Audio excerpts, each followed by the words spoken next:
apartment neighbor. In a quiet, unremarkable apartment complex lived a young woman named Mia. She had moved into a modest one-bedroom apartment, which seemed perfect for her, a fresh start after a difficult breakup. She quickly settled in, unpacking boxes and arranging her new home. Everything felt right until she began to notice her neighbor.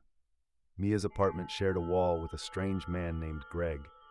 At first, he seemed harmless, just another face in the building. But soon she began to hear odd noises coming from his apartment. At night, the walls would rumble, and she could hear muffled voices as if someone were arguing or crying.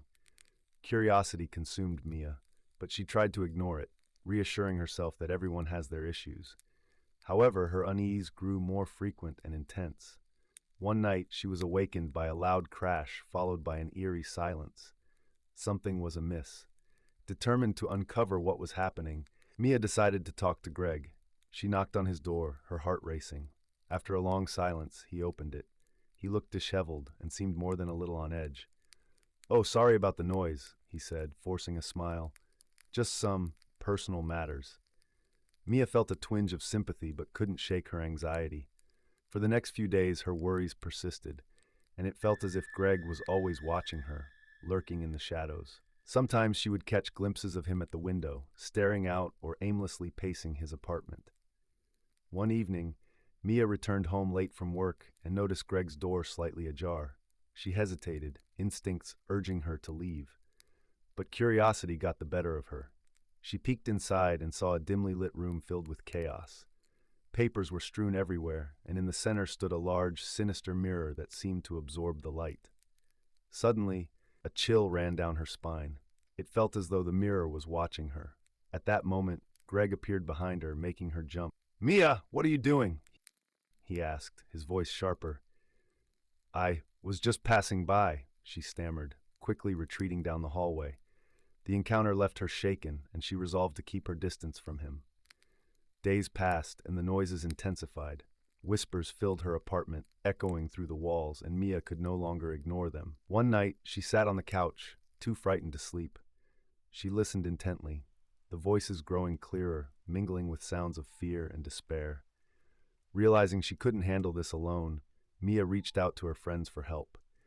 She described Greg and the strange occurrences, but they dismissed her concerns as paranoia. "He's just a weird neighbor," they laughed. "You're exaggerating." But Mia knew something was wrong. The next day, she decided to confront him. She knocked on Greg's door again, this time with resolve.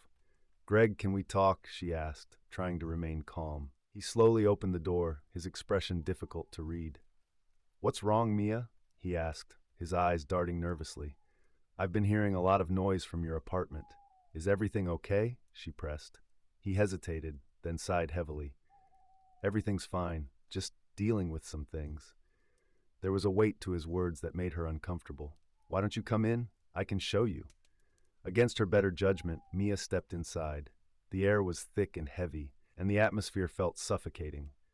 Looking around, she noticed the walls were covered with drawings and notes, scraps of paper filled with frantic scrawls and sketches of twisted faces.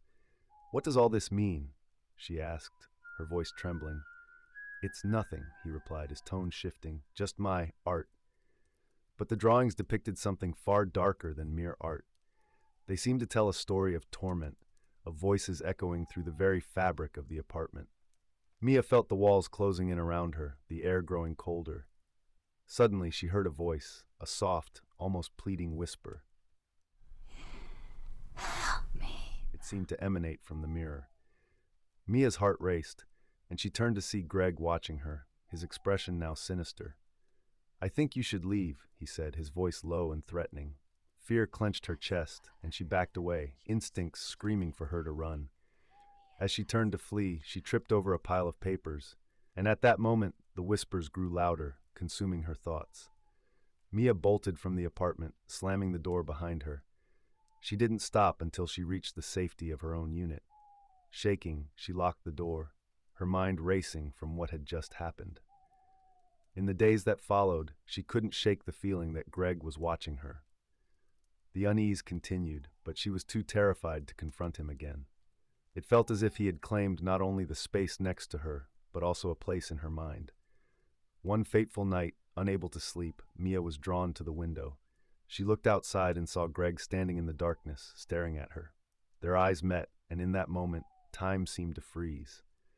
A wave of terror washed over her. Panicking, she pulled away from the window, but it was too late.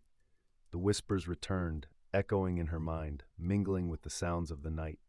The next day, she decided she had had enough. She packed her belongings and prepared to leave the apartment for good. As she stepped into the hallway, she noticed an odd silence. The usual sounds of the building had vanished. When she approached Greg's door, her heart raced. She needed to know. She knocked, her hand trembling.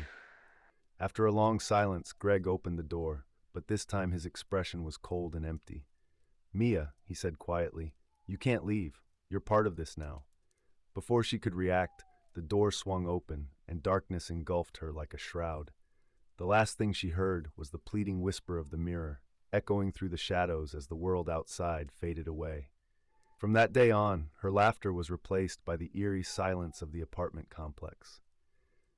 And as neighbors came and went, they heard strange noises and whispers emanating from the now closed door of Greg's apartment, where Mia had become just another voice in the dark. I am near what I did. Cheers,